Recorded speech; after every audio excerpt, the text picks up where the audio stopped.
साहेब, महाराष्ट्र रोज अनेक घटनांनी हादरत असतो. काल व परवापर्यंत ड्रग्सचं प्रकरण होतं, अनेक बळी गेले होते. आताही विषारी दारूचे अनेक बळी गेले आहेत. पुणे, पिंपरी चिंचवड, पिंपरी या भागामध्ये विषारू दारू पिऊन साधारण 16 लोकांचा मृत्यू झाला. काही लोक 18 म्हणत आहेत. पुण्यासारख्या शहरात, पिंपरीसारख्या शहरात गेल्या काही काळापासून अवैध धंदे, गुन्हेगारी याचा उद्रेक सुरू आहे. पुण्याच्या पोलीस आयुक्तांनी रात्री 10 नंतर पुणे बंदचा आदेश काढले, गुन्हेगारी वाढू नये म्हणून. हे कालचं दारूकांड पाहिल्यावरती मला असं वाटतं की आयुक्तांना आता दिवसासुद्धा पुणे बंद करावं लागेल, कारण हे गुन्हे रात्री घडलेले नाहीत, हे दिवसा ढवळ्या घडलेले गुन्हे आहेत. जर पुण्यामध्ये विषारी दारू मिळते आणि लोक पित आहेत हातभट्टी, याचा अर्थ संपूर्ण महाराष्ट्रामध्ये हे नेटवर्क आहे. आणि मुख्यमंत्री आता म्हणत आहेत आमचे की संपूर्ण राज्यातलं दारूचं नेटवर्क आम्ही उद्ध्वस्त करू. म्हणजे गेले 7 वर्ष तुमच्या आशीर्वादाखाली सुरू आहे. मी सरकारमधले अनेक आमदारांची नावं देऊ शकतो ज्यांचं ह्या व्यवसायाला, मटका, दारू, जा नांदेड, हिंगोलीत जाऊन बघा आमदार काय करतायत. ते टिळे लावून फिरतायत आणि दारू आणि मटक्याच्या व्यवसायाला त्यांचेच व्यवसाय सगळे आहेत. मी देऊ शकतो. हे मुख्यमंत्र्यांनाही माहिती आहे, हे राज्याच्या मुख्यमंत्र्यांना माहिती आहे. तुम्ही दारू विक्रेत्यांना अटक केली आहे, पण त्यांचे जे पोशिंदे आहेत, जे विधिमंडळात बसलेले आहेत, त्यांना हात लावा ना. मुख्यमंत्री काल काय म्हणाले? कोणालाही सोडू नका, कुणालाही सोडू नका. अशी दुर्घटना घडली काय त्यांचं एक बोधवाक्य आहे, कुणालाही सोडू नका.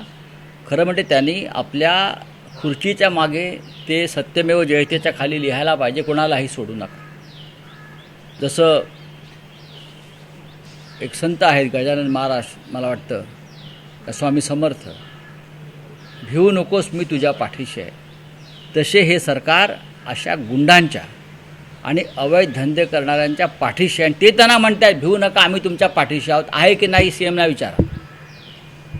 हां, आणि मग काय झालं की त्यांचे दुसरं बोधवाक्य सरकारचं असतं, कुणालाही सोडू नका, फक्त पैसे खाणाऱ्यांना सोडा, भ्रष्टाचारांना सोडा.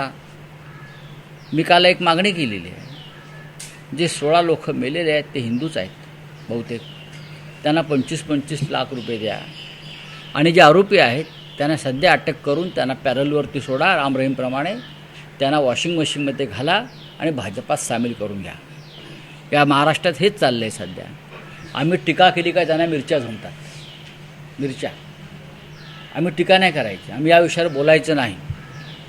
मग त्यांचे लोक समर्थन करायला येतात की विषारी दारू पिणं कसं समर्थनीय आहे वगैरे सांगायला येतात. ते या राज्यात दारूबंदी नाही हे मला माहिती आहे, पण जिथे दारूबंदी आहे, वर्धा जिल्हा जो गांधी जिल्हा झाला, तिथे धूम नदीच्या पात्रावर दारूच्या भट्ट्या आहेत.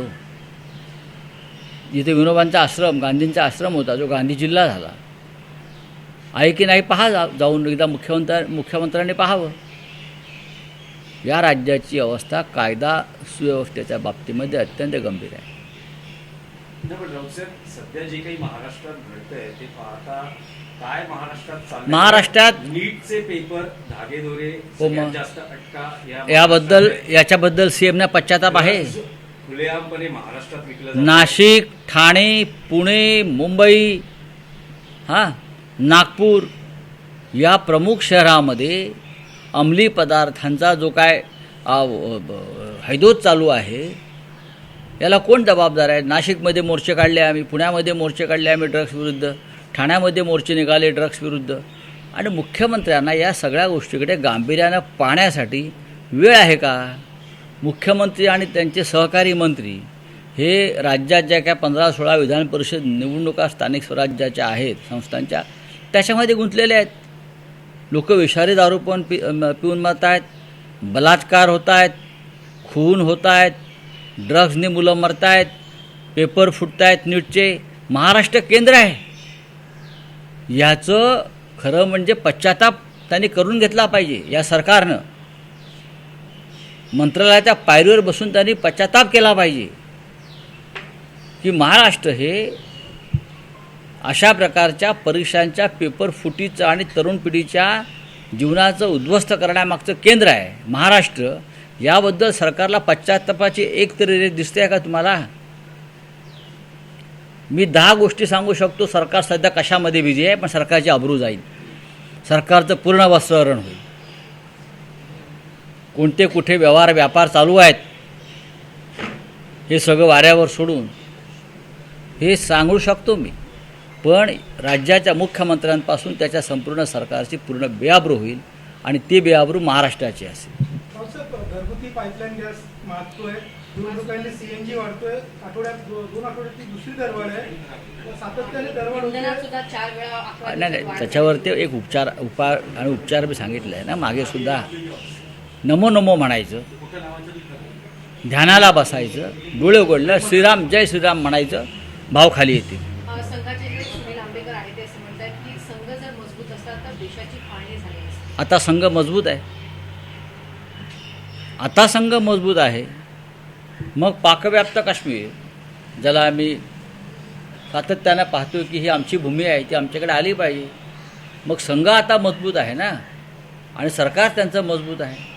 मग संघानं विचारायला पाहिजे नरेंद्र मोदींना की ऑपरेशन सिंदूरच्या वेळेला तुम्ही कराची लाहोरपर्यंत त्याच्या फौजा नेऊन पाकिस्तानवर आणि पाकव्याप्त काश्मीरवर आमचा झेंडा फडकवणार होता, त्याचं काय झालं? हे बोलायला सोपं असतं. तेव्हा आम्ही मजबूत असतो तर. आज मजबूत आहात ना, मग आज मजबूत कशा करता? आज देशाची जी अवहेलना सुरू आहे, लोकशाही, न्यायव्यवस्था, सामाजिक घसरण, त्याच्यावर मग आमचा संघ काय करतो आहे? विधान परिषदेचा विषय आहे. 15 जागांवर सहमती झालेली आहे. मुलांसाठी लॉबिंग करतात. राऊतसाहेब, एक महाविकास आघाडीचा विषय आहे. 17 पैकी 15 जागांवर सहमती झाली. 2 जागा नाशिक आणि नांदेड आहेत शिल्लक. तर काय म्हणजे शिवसेना युपीटीचा नाशिकवर दावा आहे, नांदेडवर दावा आहे? नांदेड, हिंगोली, परभणी हा जो मतदारसंघ आहे त्याच्यावरती आमचा दावा नक्की आहे. हिंगोली परभणी वेगळे झालेलं आहे. आहे. नांदेड नांदेड तर नांदेडला सुद्धा काल आमचे लोक चर्चेमध्ये होते. हर्षवर्धन सकपाळजी होते, सुप्रियाताई असतील तिथे असं मला वाटतं आहे. त्याच्यावरती आमचा नांदेडवरचा अधिकार जो आहे तो आम्ही त्यांना स्पष्ट करून सांगितलेला आहे. नाशिकमध्ये सुद्धा आमच्या लोकांची लढण्याची इच्छा आहे. कोणती निवडणूक बिनविरोध होऊ नये ही भूमिका आता अलीकडे आमची ठरली 2 दिवसामध्ये. आता तर निर्णय घ्यावे लागतील. राऊतसाहेब, म्हणजे नाशिक आणि नांदेड या दोन्ही जागा शिवसेना उद्धव बाळासाहेब ठाकरे पक्षाला हवे. मी असं म्हणतो की महाविकास आघाडीत त्यावर चर्चा होते. कोणाचीही अशी एवढी ताकद नाही आहे की तो स्वबळावर लढून जिंकू शकेल. हे सत्य आधी स्वीकारलं पाहिजे. तरीही बिनविरोध जागा निवडणुका होऊ द्यायच्या नाही, हा महाविकास आघाडीने घेतलेला निर्णय आहे. कनिष्ठ नेते आहेत पार्थ पवार आणि ते आता वरिष्ठ नेत्यांना आदेश देत आहेत. हे बघा, हा त्यांचा नाराजी आहे की नाराजी कशी काय? कनिष्ठ नेते त्या दिवशी हा पक्ष बाजूला आणला शरद पवार साहेबांच्या पक्षापासून. ते खुश असायला पाहिजेत, सदैव आनंदी असायला पाहिजेत. त्यांच्या चेहऱ्यावरती आनंदाचे गुलाब आम्हाला रोज दिसावेत असे आमची अपेक्षा आहे. मग ते छगनराव भुजबळ असतील, प्रफुल्लभाई पटेल असतील, सुनील तटकरे असतील, हसन मुश्रीफ असतील, धनंजय मुंडे असतील, त्यांचा पक्ष म्हणजे आनंदाचा एक देश आहे. भुजबळांना राज्यसभेचे वेध लागले. मला माहीत नाही आता कसे काय. आता आधी त्यांना अजित पवारकडे जायचे वेध लागले, तिथे गेले, मग ते मंत्री झाले. आता राजकारणाने वेध लागत असतात. आता जे वेध लागलेले आहेत त्या वेधाचं त्यांचे जे नेते आहेत, ज्येष्ठ नेते त्यांच्या पक्षाचे, पार्थ पवार, बरं का, जे निर्णय घेतात ते भुजबळांच्या वेधाचं काय करतायत ते आम्हालासुद्धा एक उत्सुकता आहेच ना. नाही, मला माहीत नाही. महायुतीचे नेते त्यांच्या मुलांसाठी अजित पवारांनाच भाजपा चालवत होतं, ते इतरांचं काय घेऊन बसलात तुम्ही? रावसाहेब, महायुतीचे नेते त्यांच्या मुलांसाठी लॉबिंग करताना दिसत आहेत. त्यात गुलाबराव पाटील असतील, किशोर पाटील मग असतील, ते राजाजी तटकरे असतील. आमच्यावरती घराणेशाहीचा आहे. आमच्यावरती घराणेशाहीचा आरोप करणारे लोक आहेत. एवढंच सांगतो मी. हे लोक जे आहेत मिंदे गटाचे, हे आमच्यावरती घराणेशाहीचा आरोप करतात. लाज वाटली पाहिजे. आणि बोले ऊना में जहरीली शराब पीने से 18 लोग मर गए हैं। मुख्यमंत्री ने भी कल बयान दिया। मुख्यमंत्री का बयान से क्या होता है? मुख्यमंत्री सिर्फ बयान नहीं देते हैं। महाराष्ट्र नीट पेपर लीक का सबसे बड़ा सेंटर है। सीएम ने बयान दिया। हाँ, कल 18 लोग मौत के घाट उतारे गए जहरीली शराब पीने से।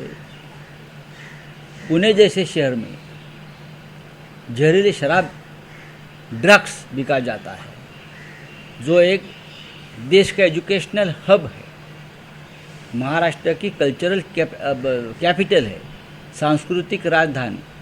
वहाँ खुलेआम देशी दारू, जिसे आप जहरीली शराब बोलते, बिक जाती है, लोग मरते हैं। और सीएम साहब हमारे बोलते हैं कि किसी को मत छोड़ो। इसका मतलब अब तक आपने छोड़ा है। अगर लोग नहीं मरते तो ये छूट आपको, क्योंकि आपके कार्यकर्ता है ये जहरीली शराब बेचने वाले, पुणे के सब गुंडे, बदमाश, गैंगस्टर्स, ये भारतीय जनता पार्टी के समर्थक और कार्यकर्ता हैं। और उनके जो आका है वो महायुति के विधायक है, कोई एमपी है, और महाराष्ट्र के विधानसभा में आपके साथ बैठे, तो आप क्या कर रहे हो? किसको मत छोड़ो, पकड़ो उनको। विधायक के समर्थन के या सपोर्ट के बिना इस प्रकार से कांड किसी भी क्षेत्र में नहीं हो सकते। पुलिस 2 नंबर पे आती है, सबसे पहले वहाँ के राजनेता जो आपके पार्टी के हैं। तो सुप्रीम कोर्ट ने नीट पेपर को लेकर कहा है कि इसमें जवाबदारी तय होना चाहिए, अकाउंटेबिलिटी तय होना चाहिए, और ये कहा कि एक एफिडेविट दिया जाए। अकाउंटेबिलिटी मॉनिटर कर रहे हैं। अरे भाई, प्रधानमंत्री को कुछ काम है क्या? नहीं। कितना काम है? विदेश जाना है, कैबिनेट लेना है, कैबिनेट में मार्गदर्शन करना है कि पानी पियो, गर्मी बढ़ रही है। या इस प्रकार का मार्गदर्शन हमारे प्रधानमंत्री करने के लिए उनको भी टाइम चाहिए ना। अब नीट की परीक्षा लेंगे, मास्टर जी बनेंगे हमारे प्रधानमंत्री। पहले से हेड मास्टर है, अब मास्टर बनेंगे। तो ये जो बात है, ये पूरी सरकार की फेल्यूर है। अगर सरकार की फेल्यूर है तो सुप्रीम कोर्ट ने यह कहना चाहिए था कि अकाउंटेबिलिटी तो एजुकेशन मिनिस्टर की होती है, फिर इस्तीफा दीजिए, कुर्सी छोड़ दीजिए। तो ये गोलमाल बातें करके क्या बात होगा? क्या 2 रुपए बढ़ गए हैं आज सीएनजी पे यहाँ मुंबई में, और भी जो 2 रुपये बढ़ गए हैं। हमारे जैसे लोग हैं वो उससे बहुत परेशान हैं। लेकिन जो बीजेपी के समर्थक है वो बोलते हैं कि पेट्रोल अगर 5,000 रुपये का भी हो गया तो भी हम खरीद लेंगे, मोदी का नारा देकर। तो खरीद लीजिए, उनको खरीद लीजिए। उनके पास मंत्र है, वो नमो नमो कहेंगे, फिर जय श्री राम कहेंगे, और पूरे दाम नीचे आ जाएंगे, या उनके पानी का पेट्रोल हो जाएगा घर में। ये बहुत बड़े चमत्कार जादूगर लोग हैं ये लोग, बीजेपी के लोग, उनके समर्थक और अंधभक्त। तो उनसे आप पंगा मत लेना। हाँ, चले, थैंक यू। मला माहिती